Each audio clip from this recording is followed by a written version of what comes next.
Gracias. Buenos días a los medios de comunicación que nos escuchan y a todas las personas que a través de ustedes se hacen partícipes de esta información que queremos compartirles. El día de hoy, a nombre del Grupo Parlamentario de Morena, queremos comentarles acerca de cómo fue el proceso en la sesión anterior que dio como resultado la toma de protesta de la presidenta de la Comisión Nacional de Derechos Humanos, Rosario Piedra Ibarra. Comentarles que al principio de la sesión se aprobó el acta de la sesión anterior, lo que trae como consecuencia legal la validez de la votación anterior. Aunado a eso, durante la sesión también se votaron en el Pleno 5 mociones para hacer un cambio en el procedimiento de la votación de la tercera votación. Comentarles que las 5 mociones fueron rechazadas por la mayoría del Pleno, todas fueron por tablero, y eso es lo que legitima el resultado de la sesión, nosotros fuéramos con la toma de protesta de Rosario Ibarra. Comentar también que reprobamos la violencia de la que fueron partícipes compañeros de los grupos parlamentarios contrarios, que ustedes saben quiénes son, y que ahora andan de víctimas, comentando que ellos no hicieron nada, cuando los videos, así como ellos muestran los videos, hay que checar los videos de cómo en ese momento el senador Madero agredió físicamente a la senadora Mónica Fernández, y eso como grupo parlamentario lo reprobamos. También la participación de la senadora Xóchitl con las actitudes que no fueron nada contundentes ni que ayudaron a la que se llevara a cabo la toma de protesta de manera pacífica. Como grupo parlamentario hemos tomado la decisión de buscar remover de la presidencia de la Comisión de Derechos Humanos a la senadora Kenia y también al senador Madero de la Comisión de Economía. Es algo que vamos a presentar como grupo parlamentario y les informamos porque no podemos dejar pasar que estos hechos sigan sucediendo, y menos por presidentes de comisión. También vamos ahorita a continuación a platicar un poco acerca del dictamen que se va a presentar hoy a votación para la creación del Instituto de Salud y Bienestar, el INSABI, que le vamos a dar la palabra al senador Navarro, que está aquí con nosotros, y posteriormente también un posicionamiento por parte del senador Vasconcelos de la Comisión de Relaciones Exteriores. Gracias. Buenos días. El día de hoy se habrá de discutir reformas a la Ley de Salud, en el cual tratamos de darle consistencia a la misma Constitución. La Constitución aboga por darle protección a la salud de todos los mexicanos, sin importar padecimiento, sin importar costos, sin importar el tipo de tratamiento. Sin embargo, el Seguro Popular fue una expectativa fallida, ya que frenó en 294 acciones la atención en salud para los mexicanos. Pero además, se vio desfondado el fondo de financiamiento por parte de los gobiernos estatales y vivimos un federalismo fallido. Hoy el saldo son 100,000 plazas promedio sin fuente de financiamiento y más de 100,000 millones de pesos en pasivos y deudas que tienen los estados. El presidente de la República, en proceso de campaña y en su vida política y social, trata de garantizar a todos los mexicanos una salud a través no solamente de hacer el diagnóstico, de dar el tratamiento tanto a niños como adultos mayores. Hoy en día, por ejemplo, el cáncer en alguno de sus vertientes se puede tratar hasta los 5 años de edad, pero y el cáncer en los niños de mayor edad y en los adolescentes no se encuentra contemplado. La hemofilia, que es un problema de coagulación sanguínea, se puede tratar únicamente hasta los 10 años, y los hemofílicos que tengan más edad, ¿qué pasa con ellos? México tiene en el año un promedio de 141,000 muertes en el 2017 por diabetes. La diabetes trae deterioro en sus riñones y necesitan, por lo tanto, hemodiálisis. La hemodiálisis no se encuentra en las pólizas del Seguro Popular. ¿Qué es lo que quiere el presidente? Dar certidumbre a todos los mexicanos, no con una política de mercado, sino con una política de derechos sociales. Es por eso que el día de hoy vamos a darle consonancia al proyecto que encabeza el presidente Andrés Manuel López Obrador. Y aquí tenemos que ser muy enfáticos, muy enfáticos. Nos han dicho que no se respeta la división de poderes. Claro que se respeta la división de poderes, pero el grupo parlamentario de Morena tiene un compromiso moral, político y social y una identificación con el proyecto que encabeza el licenciado Andrés Manuel López Obrador. Y en ese sentido, nosotros vamos a la reforma en el cual los niños y los adultos no pueden sentirse que el fondo de gastos catastróficos se encuentra en riesgo. Por el contrario, se va a ampliar el fondo de gastos catastróficos para que se atiendan todas las enfermedades de alto costo económico y desafortunadamente de alto costo personal y de alto costo social. Estamos preparados para debatirlo, pero sobre todo estamos preparados para que no exista en México una política de exclusión por enfermedades, sino que las enfermedades se atiendan lo mismo en la sierra que en las zonas urbanas, lo mismo en el primer nivel de atención que en las unidades de alta complejidad. Haremos, por lo tanto, una reforma a través del Instituto de Salud para el Bienestar que fortalezca la justicia y la salud de todos los mexicanos. Muchas gracias.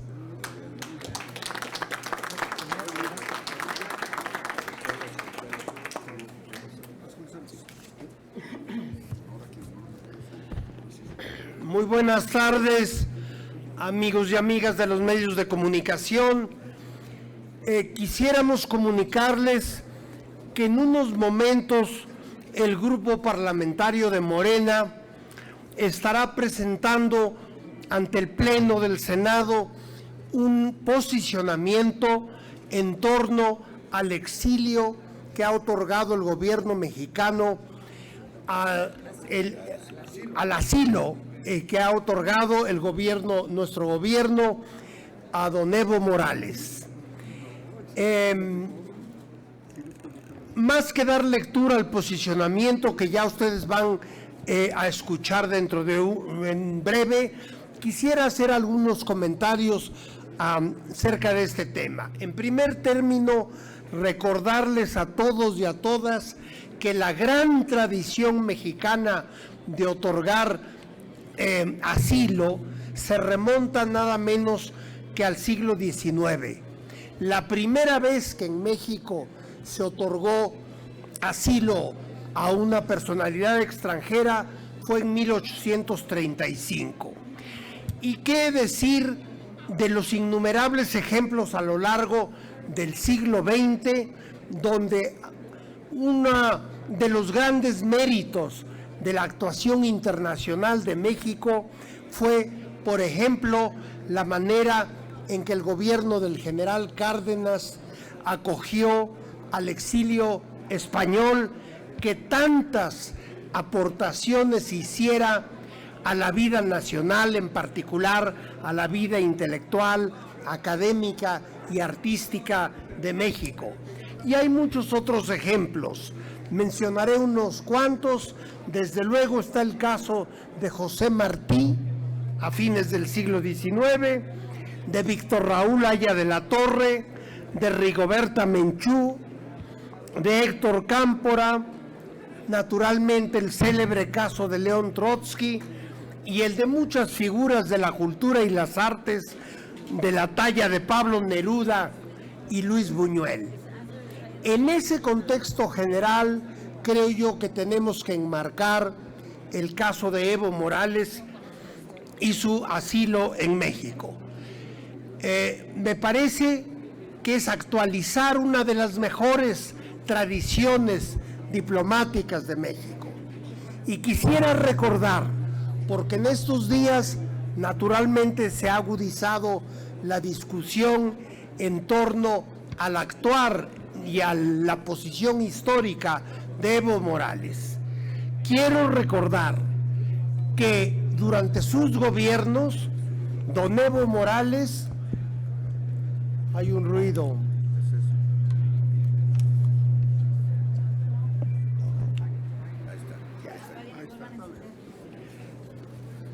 Don Evo Morales tuvo logros que me parece son incuestionables. Por ejemplo, el hecho de que la pobreza, y en particular la pobreza extrema, disminuyó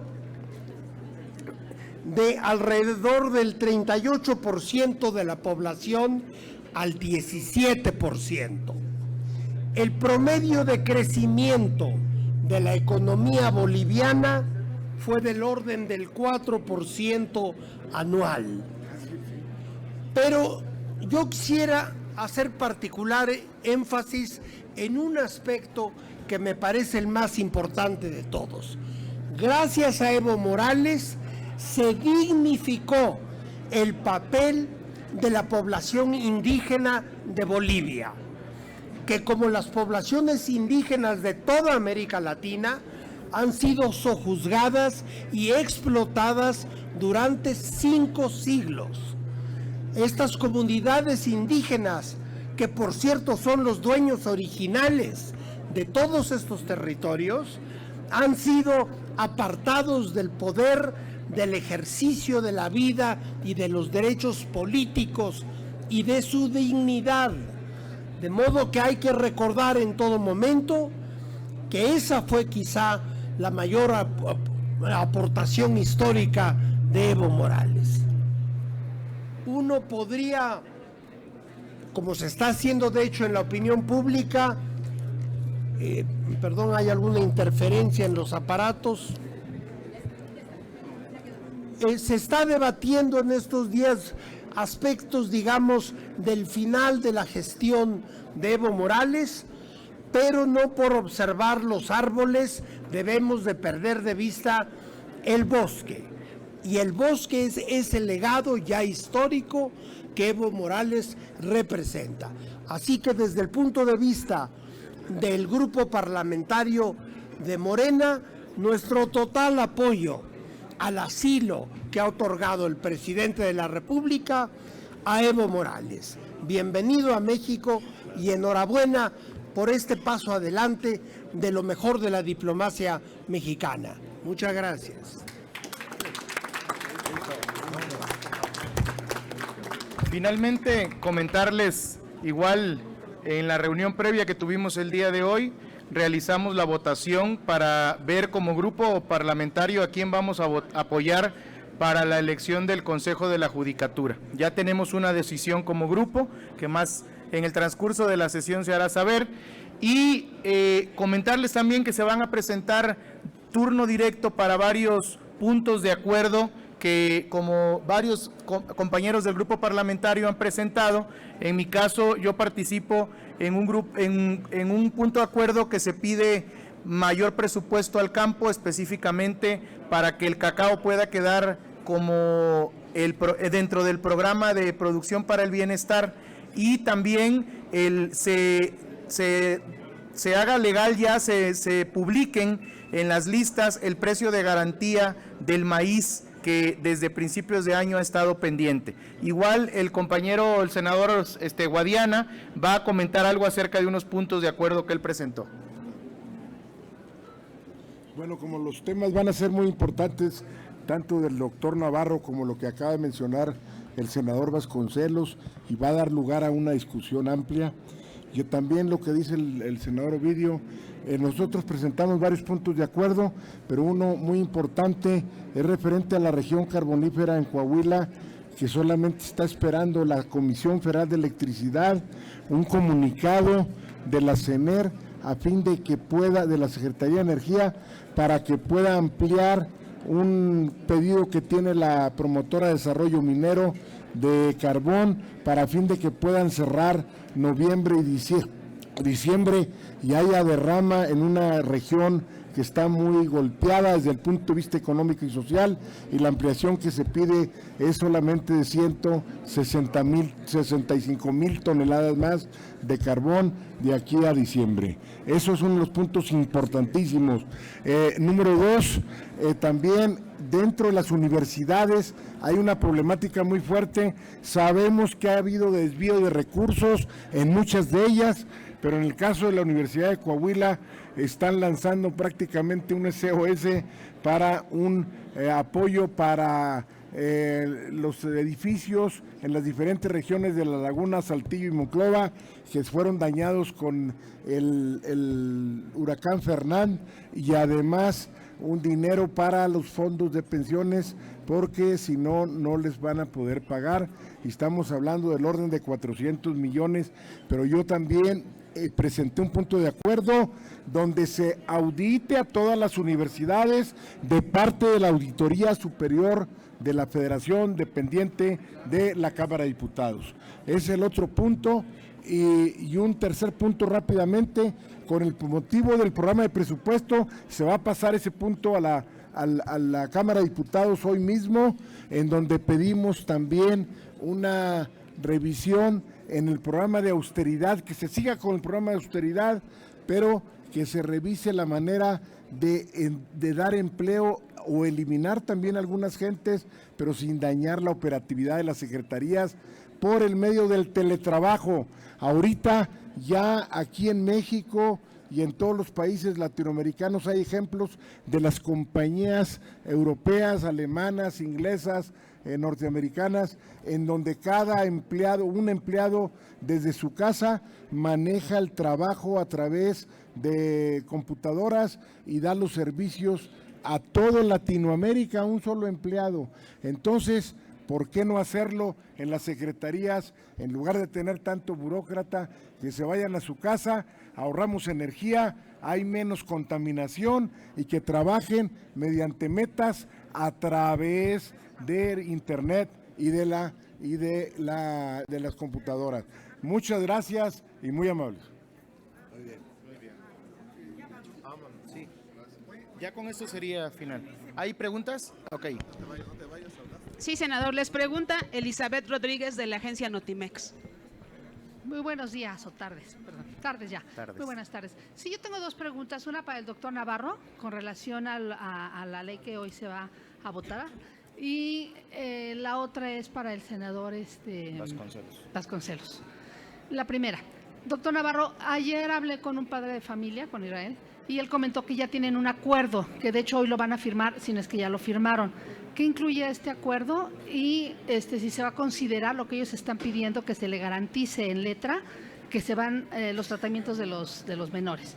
Y en el caso del doctor Vasconcelos, senador Vasconcelos, hace rato el señor Osorio Chong, el senador Osorio Chong y Curi hablaron al respecto del asilo. Dicen que efectivamente están de acuerdo en la misión y en la vocación de México en dar asilo. Sin embargo, consideran que fue muy oneroso la manera en cómo se le recibió, y incluso dicen que no es congruente los recursos públicos que se gastaron y cómo fue que se mandó hasta avión y todo para traerlo de la Fuerza Aérea, cuando no es hecho ni para mexicanos. Y también Curi afirma que cómo se recibe como héroe a un dictador. Por sus respuestas, gracias.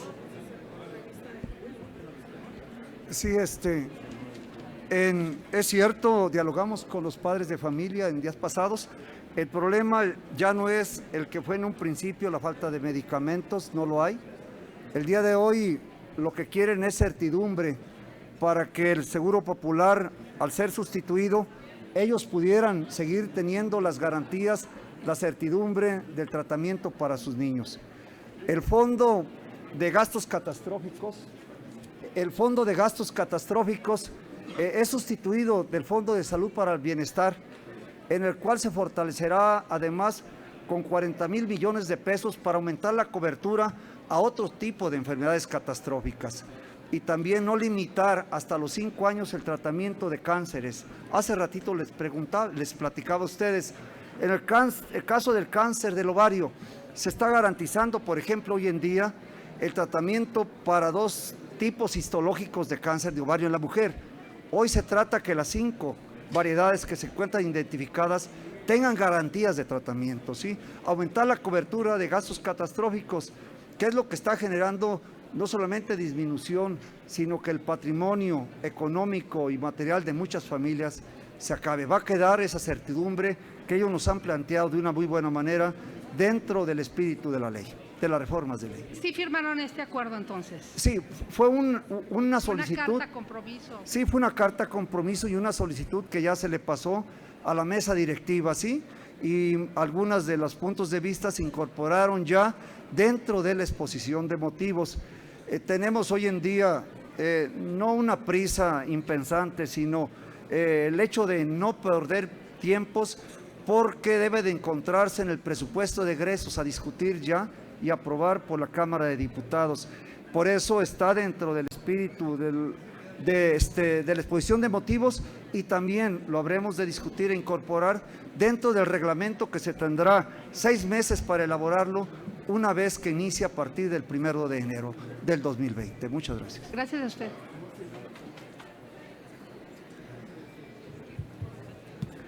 Sí. Mire usted, desde luego yo respeto la opinión del senador Osorio Ochong.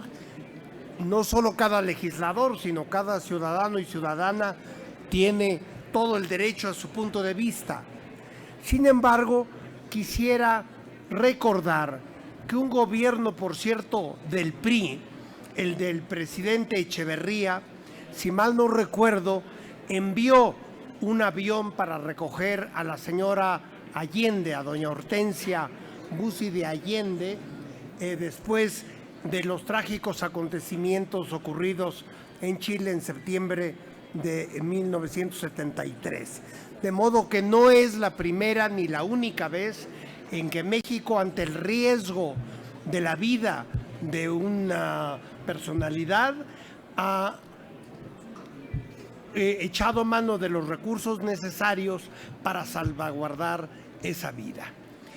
En cuanto a que si don Evo Morales ha sido recibido como héroe o no, desde luego cada sector de la opinión pública mexicana ha manifestado su punto de vista.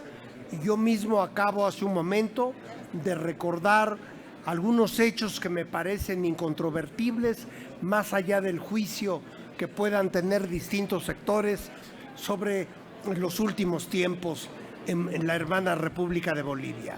Muchas gracias. La siguiente pregunta es de Félix Muñiz, de Noticias 1530. Sí. Igual para los dos senadores, para el senador Navarro. Senador, pues precisamente los padres de familia que los hemos tenido aquí y que el martes pasado no nos dejaron pasar, no entramos, porque ellos pedían hablar con ustedes y definitivamente la bandera de Morena, escuchar a la gente y no vi por qué no estuvieran allá afuera con ellos. Pero bueno, parece ser que queda en la iniciativa el hecho de que se garantice esa póliza. Ellos decían que habían 40,000 millones ya de pesos destinados en el Seguro Popular para esto. No sé si esa cantidad está garantizada para que ellos también, allí en la ley, la tengan por escrito y no vengan a cerrar otra vez el Senado. Y para el senador Vasconcelos, pues sí, la tradición de asilo en nuestro país eso está garantizado desde hace muchos años. Los españoles, los argentinos, los chilenos, todos los hemos tenido aquí, ¿no? Pero yo lo que le preguntaría es, ¿por qué se le asigna gente del Estado Mayor Presidencial al señor Evo? ¿Será México candil de la calle y oscuridad de su casa?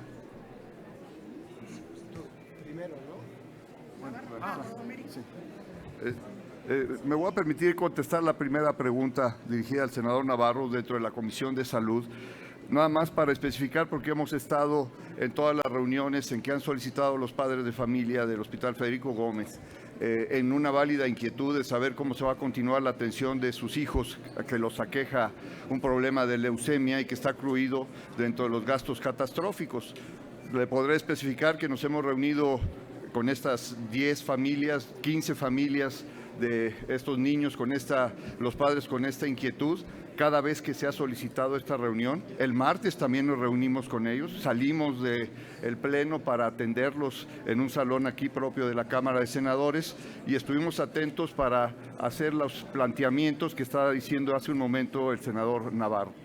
En esa misma reunión se les comentó que en el contenido de la ley de la iniciativa del INSABI está incluido esa garantía para continuar con la prestación de los gastos catastróficos, no solo en una situación de transitorio, sino que también en el contenido propio de la ley, en el artículo 77 bis, donde dice que esta creación ahora del Fondo del Bienestar en Salud, su principal punto es seguir y mantener la atención de todos los padecimientos de gastos catastróficos que hasta este momento están recibiendo esa atención. Pero en un principio de justicia, pues como comentábamos también con ellos, en estas mismas instituciones de salud, pues está sentado un padre de familia que puede tener por tipificación de los gastos catastróficos la atención para un padecimiento como es la leucemia linfoblástica aguda. Y son los niños que a ellos lamentablemente están teniendo sus hijos este padecimiento. Pero puede hasta haber un padre de familia con un hijo que el problema es una leucemia linfocítica crónica y ese no está incluido. Esta ley lo que va a hacer es que ahora todos estén incluidos y tengan la misma oportunidad todos los mexicanos en la atención de este tipo de padecimientos. Leería, si me permite, Félix, leería su servidor, el 11º transitorio. Las personas que a la entrada en vigor de la reforma cuenten con afiliación vigente al sistema de protección social en salud, continuarán en pleno goce de los derechos que les correspondan. Es lo que dice las reformas de ley. Gracias.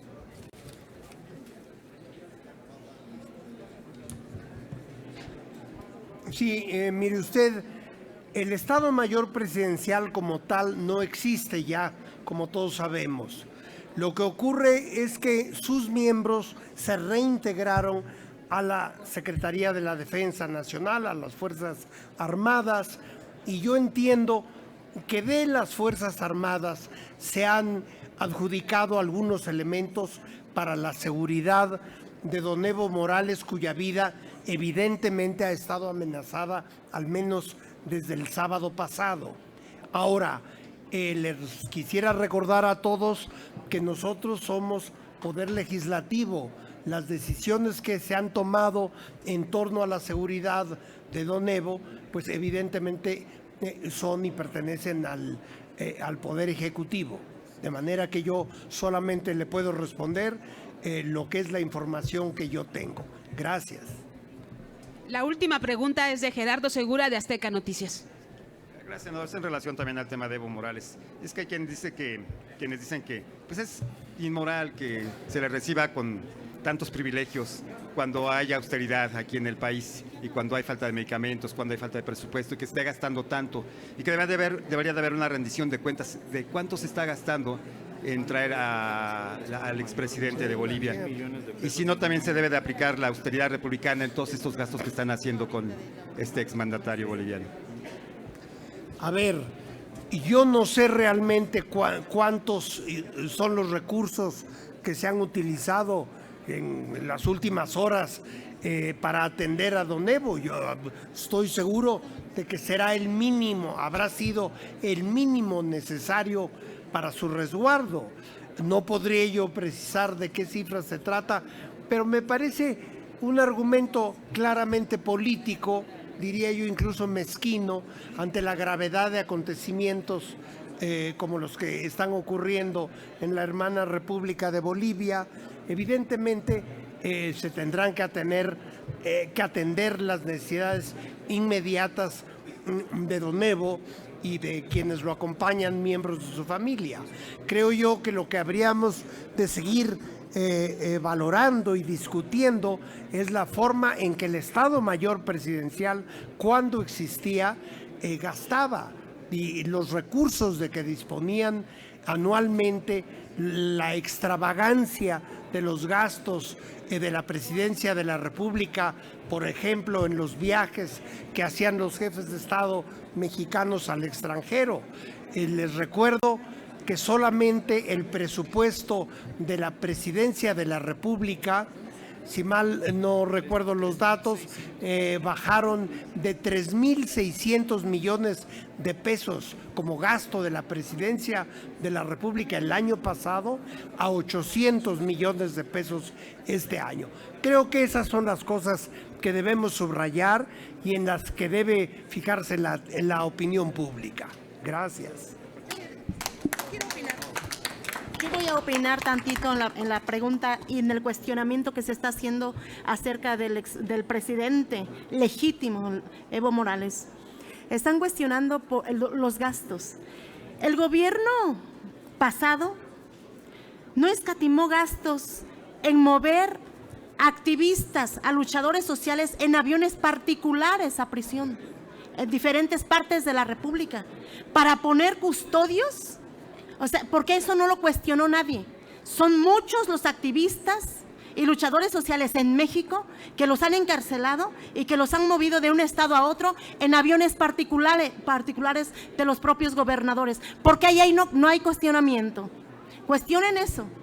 ¿Por qué tanta violación que han hecho con el tema de los medicamentos en México?